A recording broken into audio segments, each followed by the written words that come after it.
This is Father Arbil, and I am so blessed to be able to visit the city of London, and learned many stories about the city and the empire history. The Roman Empire first ruled London, and their rule extended from 43 AD to the 5th century AD.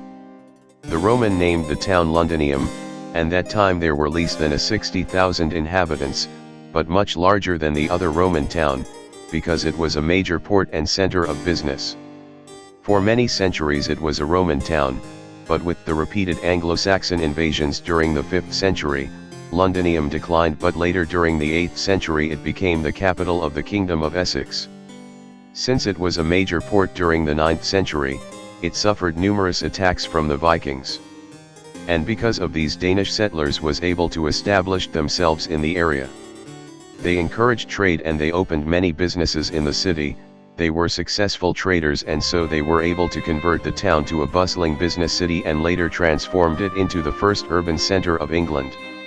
Now that the city has money and power, it attracted more enemies wanting to rule the area, and one of them is the Danish Great Heathen Army, which besieged the city until it was captured by King Alfred the Great. After the Norman invasion and conquering of England, the city's existing rights, laws, and privileges were established by the newly crowned King of England, William Duke of Normandy. During his reign that the beautiful and magnificent Tower of London was built.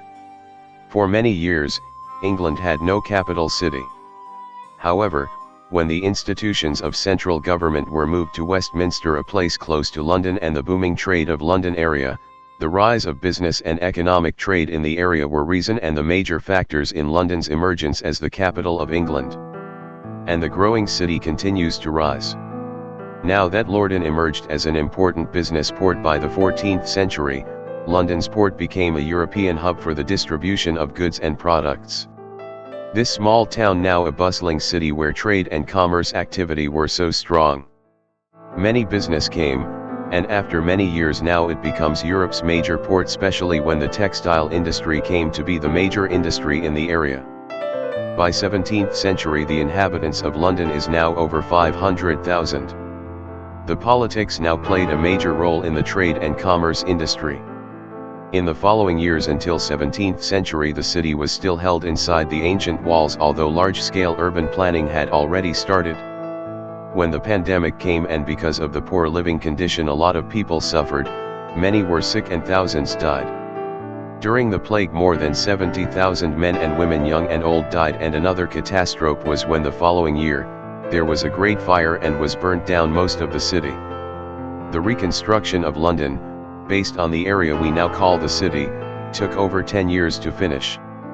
The architect Christopher Wren's masterpieces such as St. Paul's Cathedral increased the appeal of London, and thus the capital became the center of English social life with palaces, halls, theatres, societies, and museums. Most of current London is from the Victorian period, beautiful homes and gardens. Up until the early years of the 19th century, the capital was confined to the boundaries of the original Roman city, as well as Westminster and Mayfair.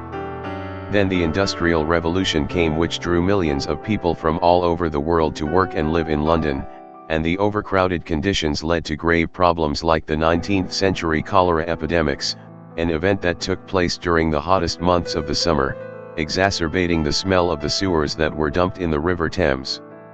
The population rapidly increased from few hundred thousand, and now it became almost 7 million people, and the City of London now become a major international trade and commerce.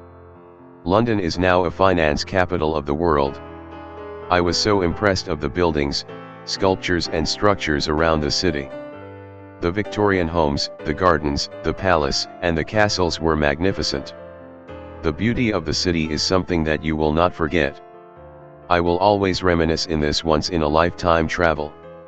The history of this beautiful country is something you will not forget, and what makes you make plans to come back in the future. For there is more to see and learn. Please subscribe to my YouTube channel. Thank you for watching.